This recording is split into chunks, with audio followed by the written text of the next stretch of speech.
You've researched this problem for months. You understand it probably better than anyone else you know, and yet you still haven't done a single thing about it. If that's you, it's not because you're lazy, and it's definitely not because you're stupid. For most rooms we walk into, you might even be the smartest person there, and actually, that's exactly the problem. My name is Ege. I used to be a software engineer building mobile apps. Now I help analytical men master their belief system, own their state, and gamify their lives. And after speaking to hundreds of men like yourself, I've noticed the pattern is always the same. Men who read the most, who understand themselves the best, are actually the ones who are least likely to create change.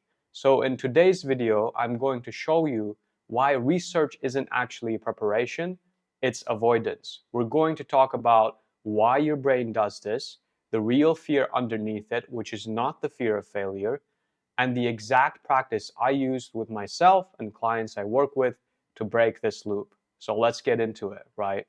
Boom. So just as a quick idea before we start, you don't have an information problem. You don't lack information if you're stuck in this loop.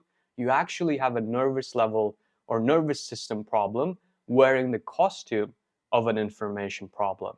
So let's start with the trap, right? Why does the research feel like progress when it's actually just avoidance, right?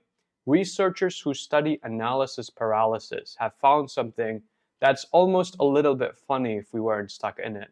The more intelligent you are, the more options you can come up with when you're considering a problem with your brain.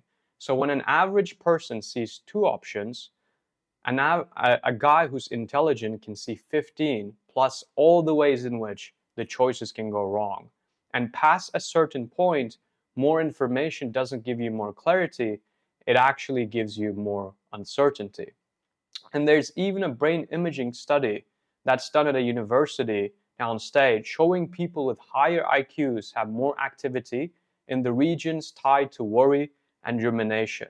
So, in a sense, your intelligence and your overthinking mind run on the same wiring, right? And here is why this matters.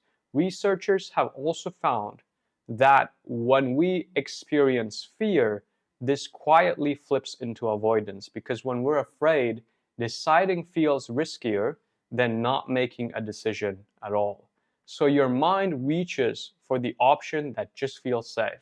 I'll gather a little more information first, and researching is the perfect way to do this, right? Because when you're researching a subject, it's not like you're wasting your time on Netflix. It's not like you're doing something completely unproductive.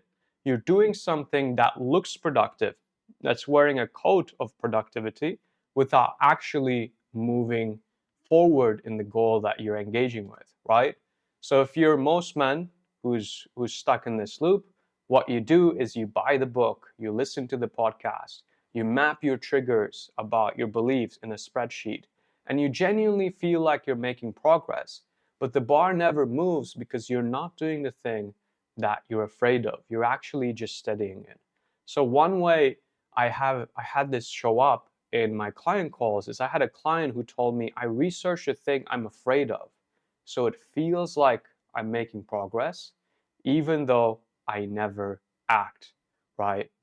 So that's the first thing to see clearly. For you, research can be the most sophisticated way of procrastination there is. But just knowing more won't actually stop that. And in a minute, I'll show you the exact reason why.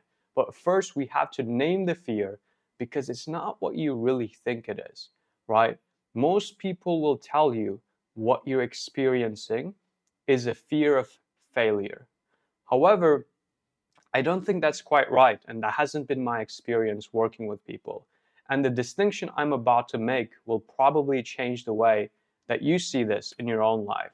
Again, I work with a client who is a data scientist, a very sharp guy in his mid-30s who had known that he wanted to improve on his social skills for a long time.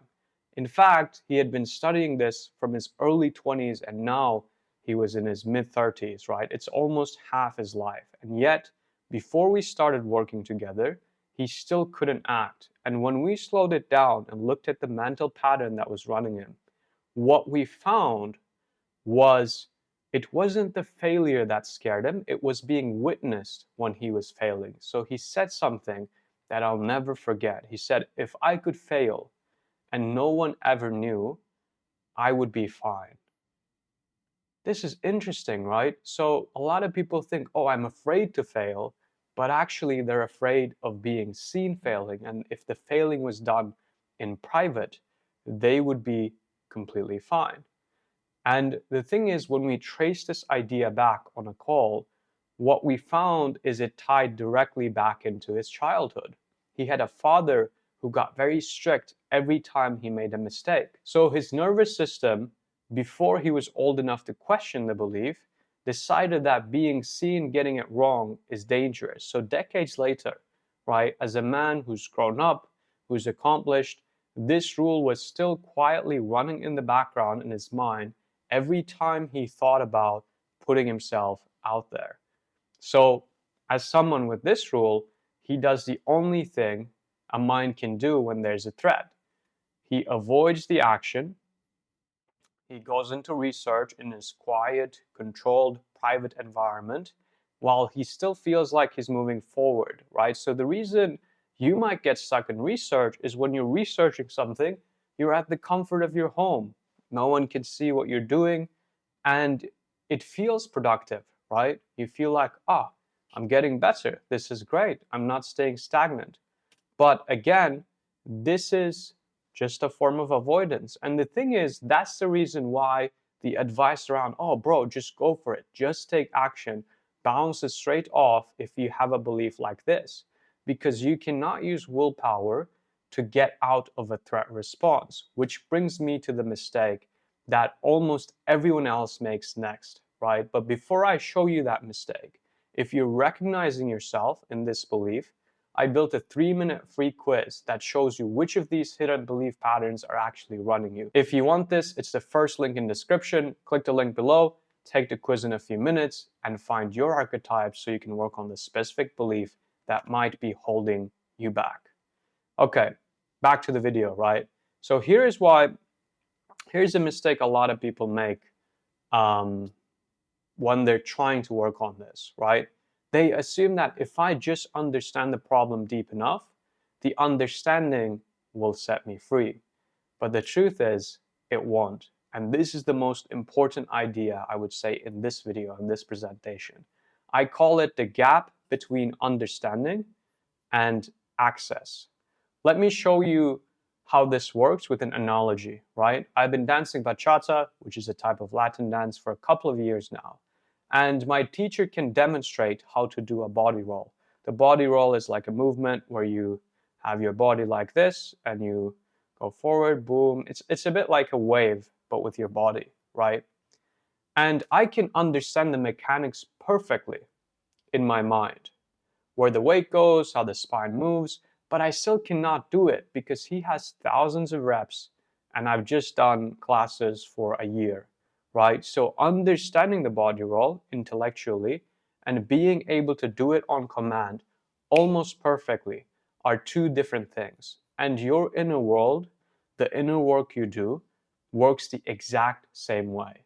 You can understand intellectually that I don't need everyone's approval. I should be able to do the things that I want.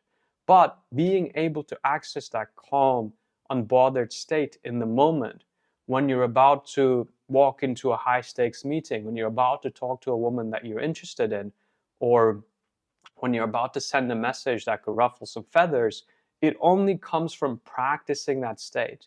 Not just reading about calm, practicing being in the state of calm. Because if you're in a state long enough, it will become a trait that you access, right?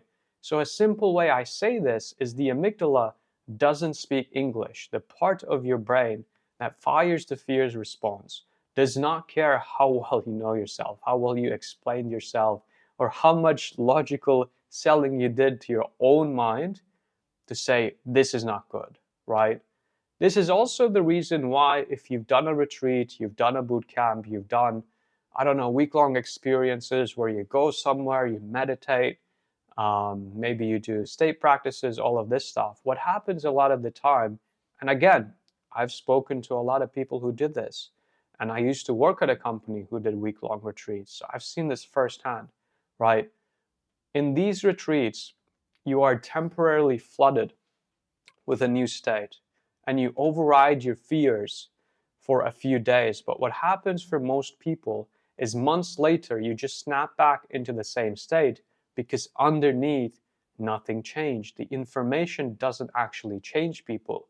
You need repeated access to a new state that turns that state into a trait. That's the whole game we need to play here.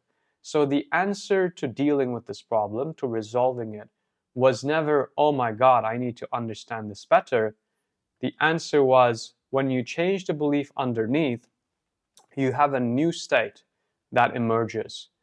Let's say I let go of the belief that I cannot be failing in public. I'm not allowed to fail in public. I give that back to my dad. That's who it came from, right? Once I do that, I'm not trying to bring up anything extra, but I just realize, what does my life look like without this belief?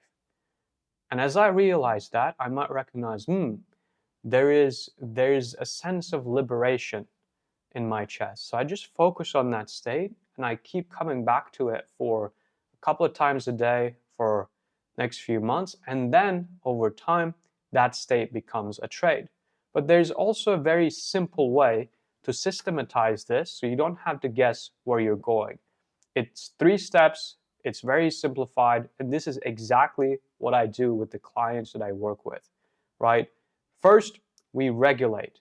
We cannot do belief work from a state of threat. When your nervous system is in threat mode, your inner voice turns into a harsh judge, right? So every honest look at yourself just becomes another reason to attack the person that you are. So what we need to do, we have to do the opposite first. So I have clients do about 10 minutes of a loving kindness meditation every single day. This can be metta meditation, TWIM, or in our community, we have guided meditations to put people into different states. But think of it as building the great coach in your head instead of a harsh judge. This is accessing the state, so we're changing who you are day by day. You keep the same standards that you have, but you're feeling the way that you look at yourself with more self-love and compassion. The second step is finding the belief that holds you back and giving it back. So once you've regulated your nervous system, you can find the belief and just say, this is not mine, and give it back. For the data scientist I was working with, this meant going back to the memory with his father, right? And instead of trying to integrate it, trying to make sense of it, trying to say, oh, this was a positive because it shaped the person that I am, we did something very different. He said out loud, this belief that being seen failing is dangerous was never mine. It was handed to me, and I give it back to my dad.